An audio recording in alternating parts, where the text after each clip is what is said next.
Welcome to the RacketHive Podcast. In today's episode, we're thrilled to feature Sam, level 2 coach here from the UK. Sam is currently ranked third in England for singles and 50 for mixed double in the master category. Over the past 5 years, he has made a significant contribution to badminton community by establishing a junior performance club for Alpha Academy. Is it Alpha Academy? Where Alpha Smasher, where his players secure like first and second in U17 possibles and adult clubs with a team competing in the local league. Sam coaching philosophy places a strong emphasis on movement and footwork, adhering to players for all standard. He is offering like a one-to-one session sometimes for adults and junior. So in today's episode, we're gonna be diving into his brain to see if he can share any nuggets to us. How are you today, Sam? Kenneth, nice to meet you. I'm very well, thank you. And thanks for the time. So, what inspired you to pursue a career in badminton coaching? A very good question. I'm glad you asked that, actually. So I've been playing badminton since I was 10 years old. I'm 51 right now, so for 40 years. And when my son was born, he wanted to also join and play badminton. So maybe about 2017, we tried to find a club where we live. It's in Ealing, Western. Couldn't really find a junior session that worked. So I thought the best thing to do would be to do my level 1 and level 2 and set up my own junior club. So it all started in 2017, 2018 by setting up a junior club for him and his friends and doing some very basic coaching. So that's why I got into the coaching. Cool. So you've been playing for 40 years, coaching for how many years again? Coaching for around 5 years. I got my level 2 I got my level 1 in 2017, level 2 in 2019. So working as an assistant coach from 2017, and then a level 2 from 2019. So you could say really 7 years, but actually as a level 2, 5 years. That's a lot of experience there. Well, I mean, I've been working with a lot of coaches, talking with them. I mean, the first choice is not about footwork and movement, but then when I'm in Asia, all places emphasis in footwork. So what's your take about that? That's really a good question, actually. So, when you kind of break it down, all coaches have a philosophy, and if they don't know it, other them will work on technique. Now, if you kind of understand the basic philosophy of badminton, people want to have fun, and you have fun by having lots of good rallies. Now, the quickest way to get improvement is by moving around the court. So it doesn't really need that much technique to move around the court efficiently, as long as you can get that shuttle over the net. And that's what really gets the enjoyment from the sport, right? Now, from what I see in coaching and training on one-to-one and, group coaching, it takes around 6 to 8 weeks to bed one piece of new technique into a player. Whatever that new technique is, it takes 6 to 8 weeks to do that. Whereas it takes around about 2 weeks to improve your footwork, overall condition, and movement. So if you kind of blend those two aspects together, you can see an instant improvement in your duration and stamina of rallies on court before you actually see that technique come through. So you can actually consistency and footwork before you're moving on to technique and have that working on the background. So that's kind of my philosophy when I go into coaching, specifically on one-to-ones. Regardless if you're a beginner, intermediate, or advanced, we always try and look at how can I get you to move around the court efficiently, quickly, and start working on consistency. Cool. Yeah, I believe that footwork is always the thing that whole badminton game distinguishes the bad and the good as well. It just feels like that in the case, some coaches, they don't really focus on footwork because they think footwork is not the priority. But I believe that is number one thing that you learn first before proceed with other technique. So what are the common mistake player makes in this area, and any tips for them to improve, in badminton? So for the footwork drills, you don't really need to work on. You need to do anything on a badminton court. You can do that in your garden, in your kitchen. It's all about speed, agility, and being able to move. Well, agility is about moving direction quickly, and also about maintaining your footwork technique over a duration of periods. So a good example would be during COVID when we were on lockdown, I was doing Zoom calls with my academy and juniors Obviously, we couldn't really hit the ball, but what we were doing was 30 minutes of just basic movement drills, right? And you can do that in a small amount of space that you have. And it's all about doing timings rather than actually being on court. You know exactly how long the court is, right? Most players will be able to stretch from one side of the court to the other side of the court in about 1.5 foot steps. So you've got that much space in your room. You can start training to move into 4 different points, right? So I would say for those who want to develop their footwork skills, you don't need to be on the court. You just need some space, and you got to work on the fundamentals. Excuse me. The fundamentals being able to change direction quickly, so moving from the backhand side to the forehand side, and you can do that in your right. You can do that in the room, and you don't have to be fast at doing that at all. You've just got to be able to maintain that position for a duration of time. So we would do something like 30 seconds, moving from the forehand side to backhand side, trying to correct that footwork, and then moving from the back court to the rear court to the front court, and we'll do that in the footwork position as well. But you need the space of a court. You just need 1 or 2 steps so you get that fundamental piece all down. So I would say to all those aspiring players who are struggling with their footwork and don't understand what their footwork should be like, get space in your kitchen and start practicing those moves. Cool. I mean, I can't believe during the COVID year on Zoom call and having people doing this footwork at home as well. Like, is it a viable option to do Zoom call for coaching? Yeah, so it was definitely during lockdown when we couldn't do anything on court or together. It was definitely a viable option, and it kind of worked quite well. It was 30-minute classes. We did them 3 times a week. We did it over 2 or 3 months, and by the time we got on court, which was after lockdown, you could see the difference, actually. I mean, nothing beats going on court to actually do the footwork drill on a full-size court. Yeah. But you'll notice that your movement becomes smoother, your stamina becomes better. Really, the timing and space in your mind that you have for that movement to think about that, it just increases and improves. I agree, yeah. I mean, doing that footwork at home, I mean, that is actually a very easy way to improve your skill set, in overall, just the fundamental at home.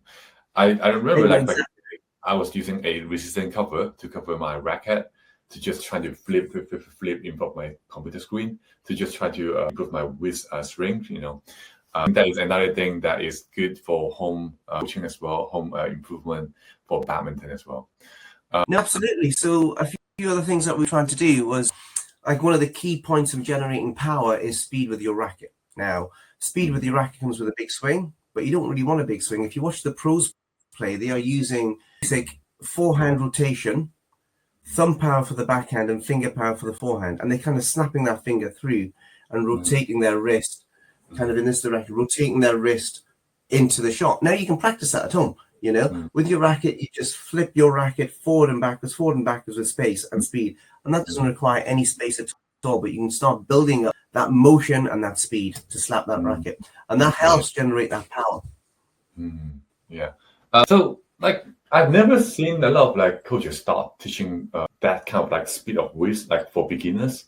Why is that? Do they focus on more of the whole body gesture first, body movement first, and then they would talk about the high level on the speed afterward? How do you adopt the technique for different players normally? So that's a really good question. So when you start looking at coach all the way from so the youngest person I coach in my session is probably 6 years old, and then the oldest is probably around 75, right? So I'll coach a whole variety of skills, ages and skills, from pure beginners who don't know the sport, so you've got to take them through the fundamentals, all the way through to advanced players who are on the county academy scheme, on the county team, right? Your kind of coaching style changes depending on that player. Ultimately, you want to work on the foundation skills that you need. So if you look at the overhead, if you just look at the basic overhead action, which is pivoting your body and moving it through the shuttle, through the line of the shuttle, right? So when you start thinking about that, when you break it down, actually, the overhead shot is quite a complex shot because it requires timing, it requires speed, and it requires multiple movements of that body as that shuttle comes down. The more you think about it, the less time you have to hit it and the more mistakes you got to make. So you don't have that much time to actually hit that shuttle with the technique and the position that you want. So when you try and teach a beginner how to do all the action to move back in a pivoted position, get the shuttle under your shoulder, move, step forward with a scissor kick, hit that shuttle at about 1 o'clock in front of your head and throw the racket through, rotate your wrist, land it where you want it. It's actually quite a complex shot. So you start breaking that down into small fundamentals that a beginner can handle, which is, you look at the L shape and push the racket through. So once you've got the L shape working, then you start thinking about how do you get that step through working, because that step through works at the same time as your shoulder moves into the shuttle, right? So you got to get this timing right, and then you got to explain you're not actually hitting the shuttle with the racket, you're hitting it with the full body weight with the pivot on the non-racket shoulder. So it becomes quite an important complex shot. So now trying to get those two pieces to work together takes time. Once you get that time, then you got to think about how does someone who is 12 years old, who is about 4'5", 5 foot, and quite small, how do they generate the power to get the shuttle from tram line to tram line? And that's where you start looking at that technique to enhance that technique with sort of micro changes, which is the wrist rotation, the finger snap, and it all starts building up. But the start to get from that level, from a beginner, takes some time, and you got to work on the fundamentals first, on break down that movement.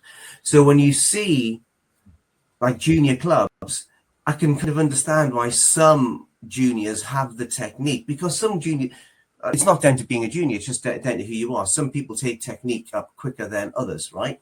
So much slower to take up that technique. And you've got to work with the pace of the player, because you don't want to confuse them. They've got to make sure that the fundamentals are down before you move on to the next stage and start thinking about developing that. So when you go to a junior club, you'll see the same school year, same age, a multitude of diversity of abilities, even though they've all been playing at the same time.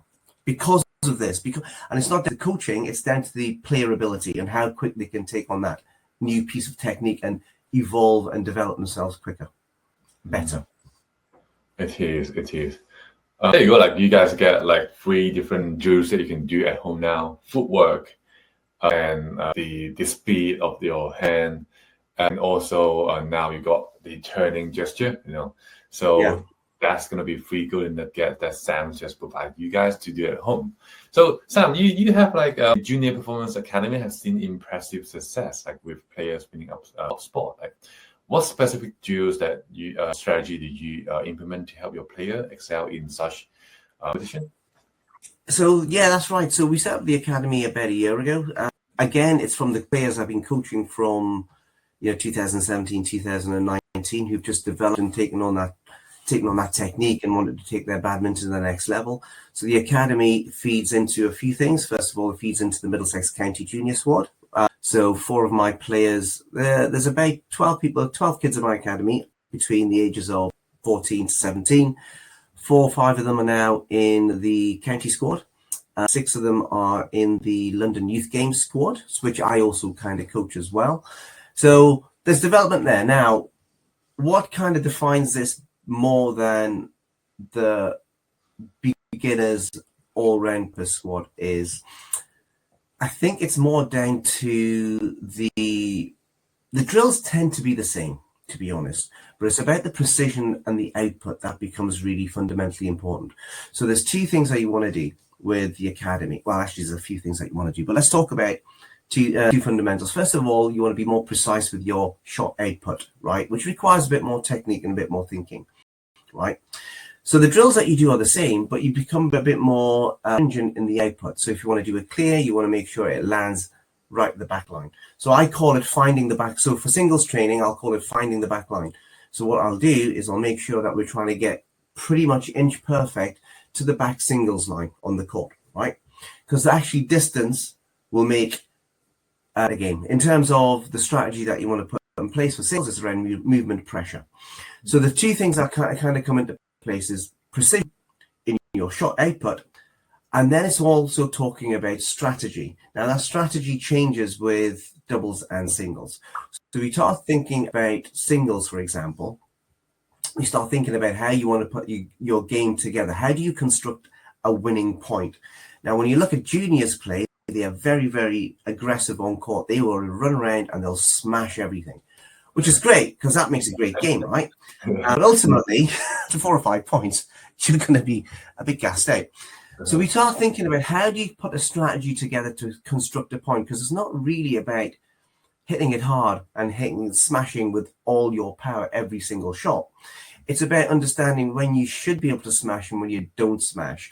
So we talk about a few fundamentals, which is movement pressure. How do I get my opponent really stretched? And that's where the precision of the shot comes in. So you want to think about how do you hit the back line really tight and how do you hit the front court really, really tight.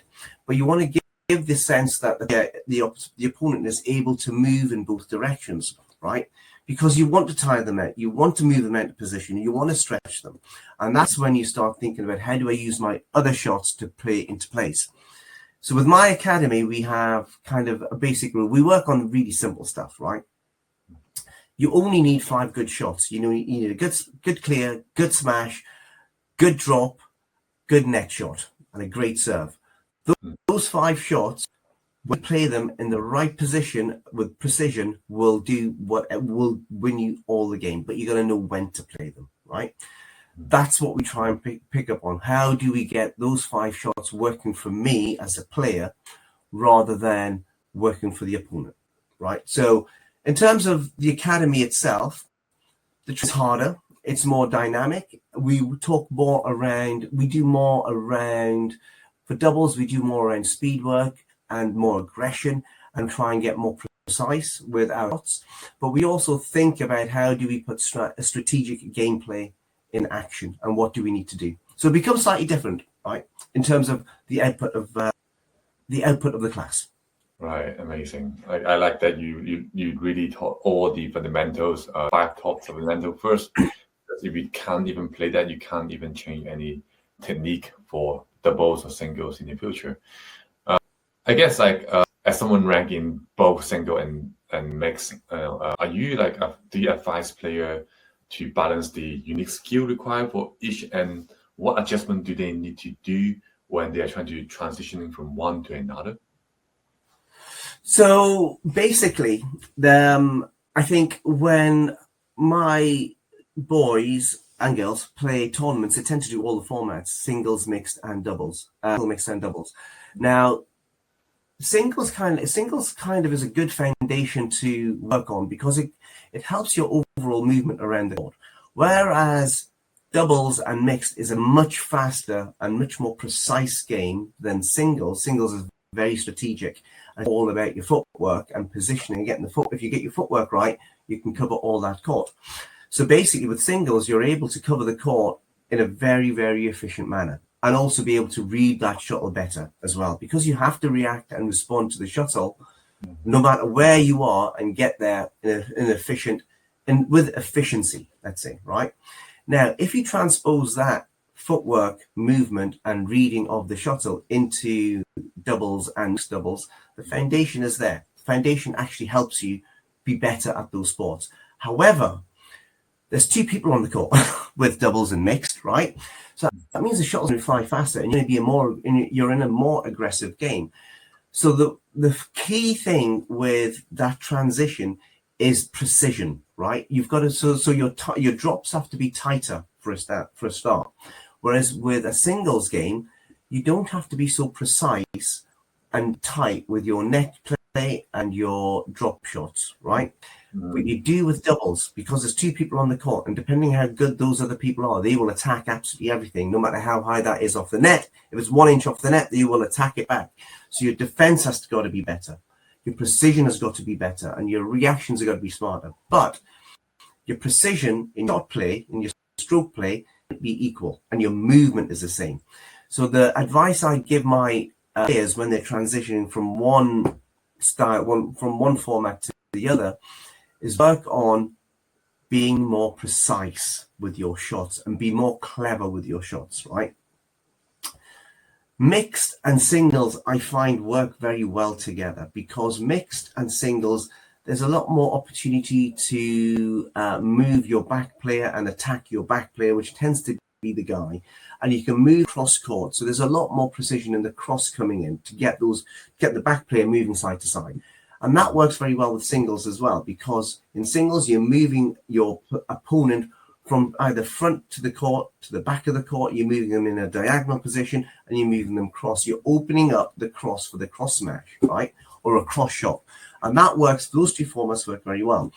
With level doubles, men's and ladies, game becomes slightly different, because you don't really want to play too many cross shots, because you want to bully the opponent in front of you. You're essentially playing half-court singles. You are you're making yourself earn that cross, right? So you want to be more straight and more aggressively straight in your game. So you're taking the opponent in front of you, you're moving them out of position forward and backwards before playing the other guy in. So it's a slightly different approach in your strategy, but ultimately the foundation across all three work very well, especially if you get your singles down. So I find working on singles helps your movement across every format. But actually, what you want to start thinking about is, how do you get your precision right with your net play and your cross shots? And that works with doubles better than it does with singles. Right. I guess my next question is about, how do you determine candidate? I mean, your student, whether or not they're suitable for mix or singles or doubles. This is where I go down to player choice, actually. So I'm sure some coaches will look at players and think they're very good at singles, they've got really good shots, and they're very good at mixed. I go down to player choice.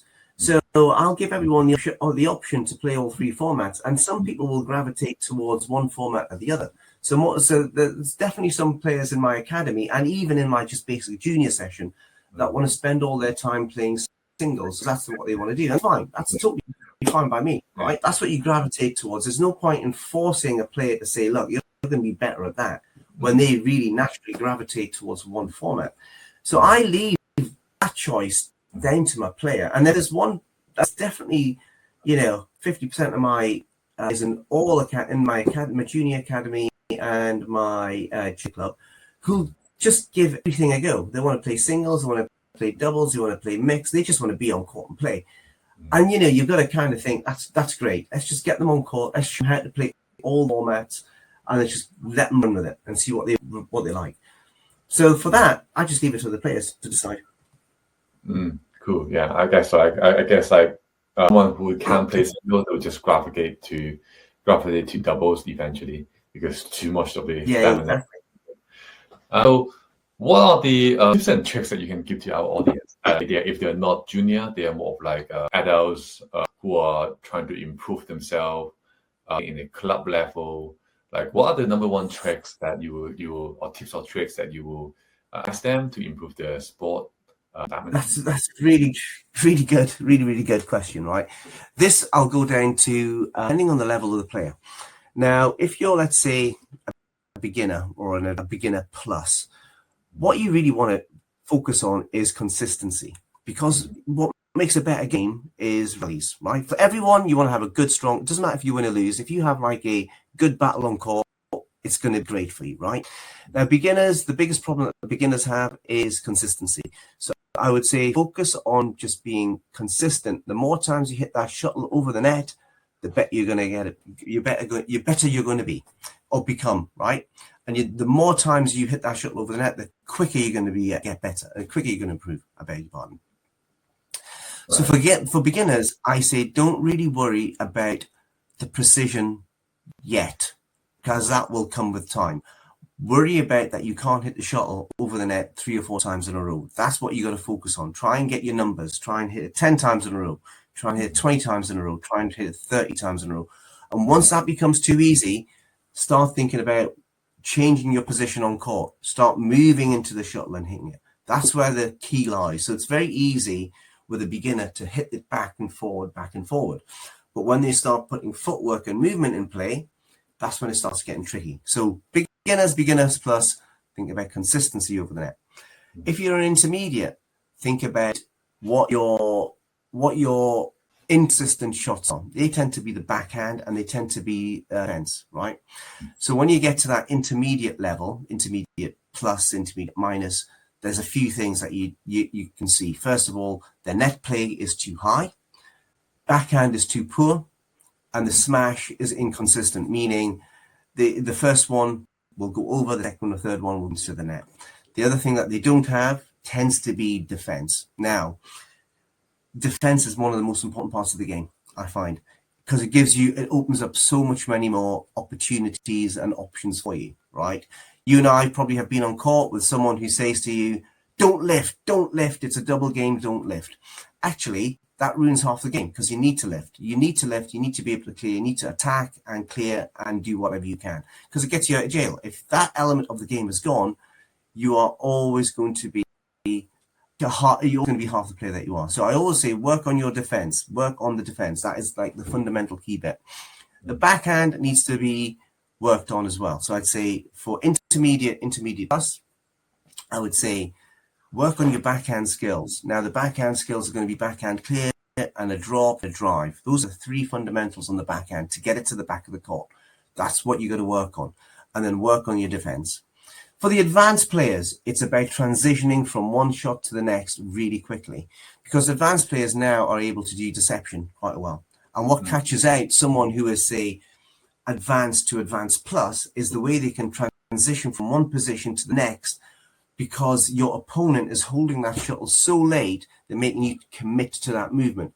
Now, that is a difficult because that is all about body position, how your head is positioned over your knees and how you move in the correct footwork because you always want to think about making sure that you are, I say this, when you're playing the net, you've got to have your racket foot forward. When you're playing the rear court, you've got to have the racket foot behind you, right? Now, how you change from racket foot forward to racket foot behind becomes very important in advanced, right? Because there's a change zone. The change zone is actually your base position. So you always want to have the racket foot forward as you transition away from the net and then move into your racket foot behind as you're in the base position. That means you're always able to attack going forward and backwards. So it cuts out, that limits the opportunity for deception, right? It's quite hard to explain, but if you go on to watch the professionals play pros on YouTube and watch someone like Lindan or, Lee Chong Wei, who are pretty decent players, actually, they're not bad.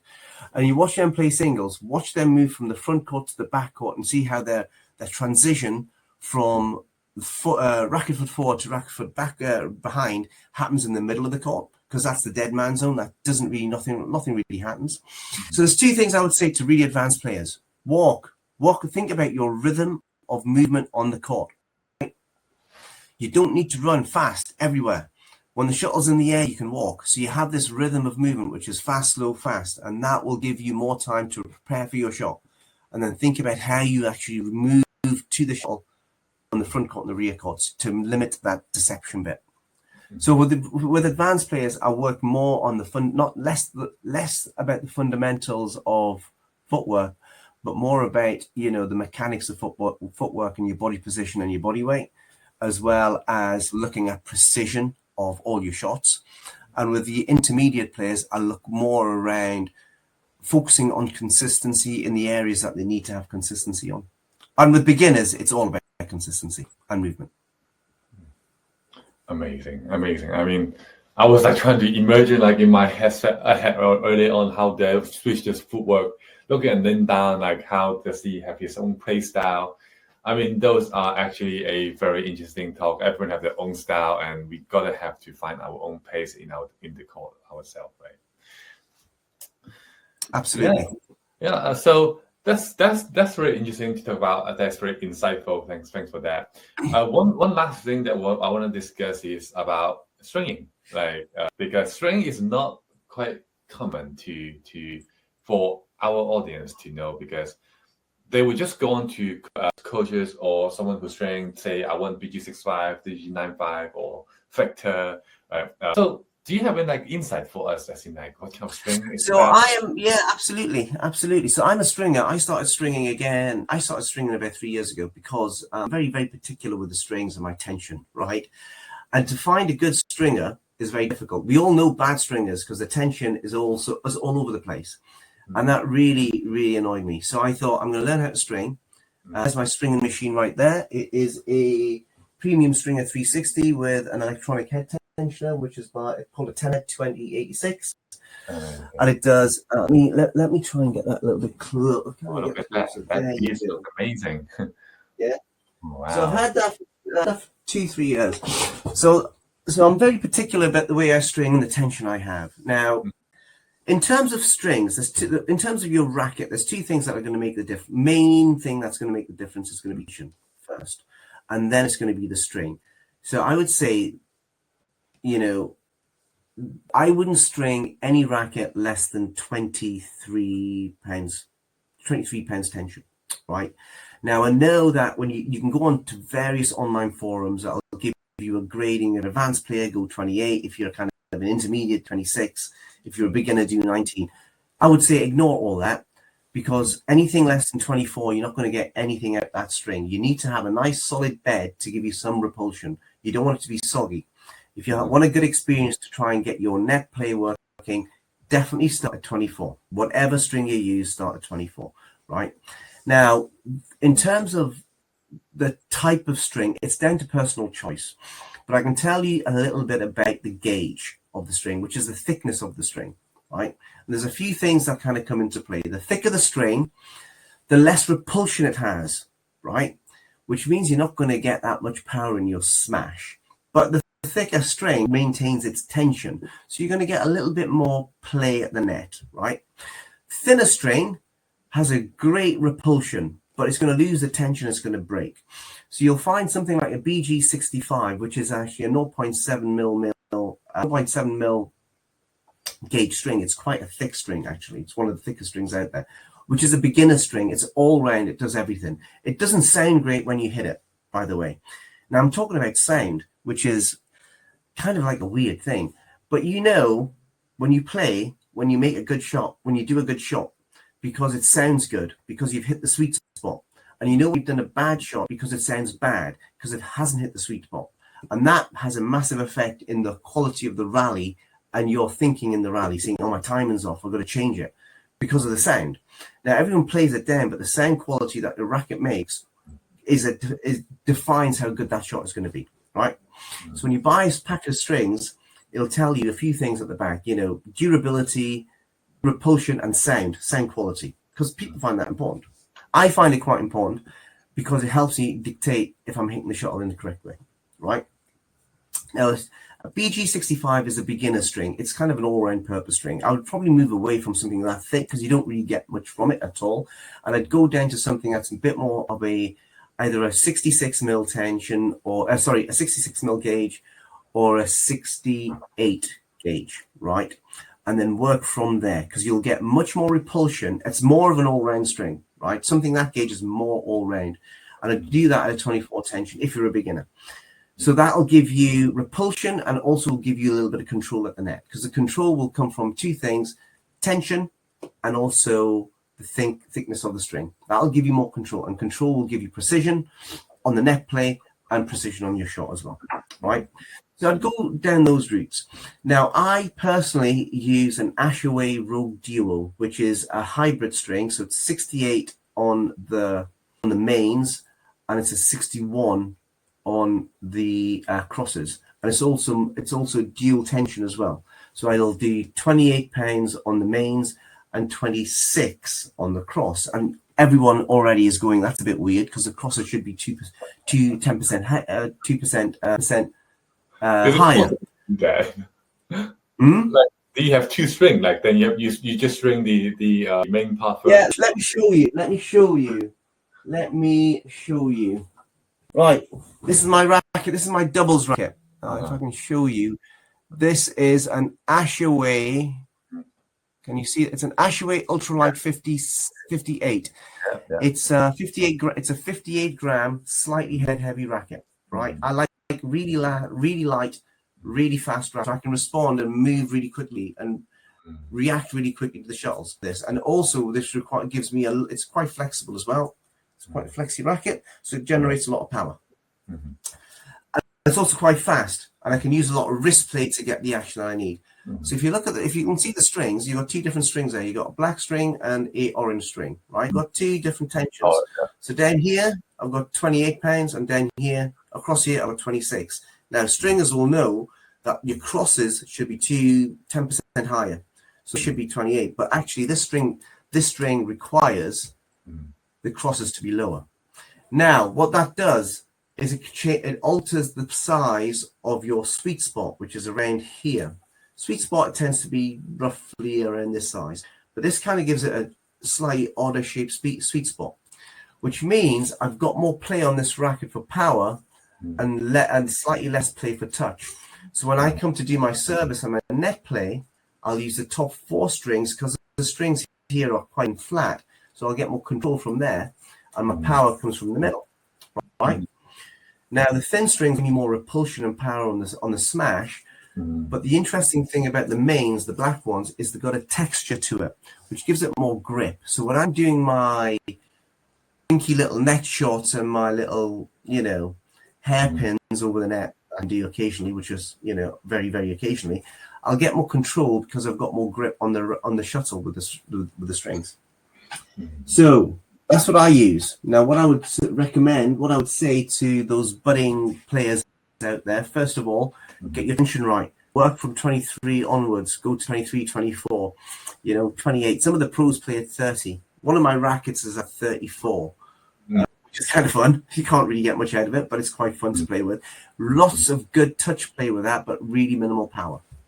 Right? I'd say if you want something that's going to give you power and also touch play, you want to stick around 26, 28, and you want to look at a string gauge between 64 and 68. This is where the personal choice comes in now, right? So I have friends who use a 0.61 Yonex Aerosonic. It breaks every 4 weeks, but they get so much repulsion and power and a real nice touch play with that at the net. I find that string just a bit too greasy. I use the Rogue Hybrids on my favorite string, so I'll have most of my rackets on that. My all-round string, which I'll use for my coaching racket, would be Ashway 66 Fire. I've also started messing with different strings to try and create my own hybrid. So something like a BG Power 60 is quite good with a Aerosonic. So the BG Power 60, BG Power 80 on your mains and your Aerosonics on the crosses at even tension works really well on a hybrid string, on a hybrid type of string. So there's a few, and that's the beauty of having your own string machine, right? You can start messing around to come up with the best stringing pattern or the best stringing combination that you want and change it when you need. Okay. That's already next level to me. I don't even know there's a hybrid string thing that is going on in the market. So is that something that you have to string like vertically and then you string horizontally differently, and so you get like hybrid string? Or is it like one string that comes with a package, or that you just do it normal way? No, so it's 2 strings. And so I've got a reel. It's 2 strings. I've got a black reel and the orange reel. So you've got to do 2 strands. So you do a main strand and then you thread in your cross strand. Cool. 2 different strings. Cool. That's insightful. I guess like right now, for the listener, right now they're gonna ask all their stringer gonna do a hybrid string from now on for them. So hopefully, like it's not gonna be for others right now. But yeah, it is amazing. Exactly. I mean, it's like 40 minutes already. I mean, I guess we should call this podcast a day. I mean, I thank you, Sam, for sharing your experience and insights for us today. I mean, I thought I squeezed out a lot of things from you already, from coaching to philosophy to stringing. Oh my God. I mean, it's been inspiring to hear about your approach. I mean, the success story from your player and the vision of the future of badminton as well. Hybrid badminton. I don't know if there is something that we're going to do that in the future, but it's going to be maybe a good trend to start from now on. All of our listeners, we hope you enjoyed the episode and found something valuable and to take away, especially the stay-at-home workout. And don't forget to subscribe to RacketHive Podcast for more conversation with badminton expert, coaches, and enthusiasts. Next time, keep practicing and stay motivated and keep your passion alive for badminton. Thank you for your time. Really appreciate it.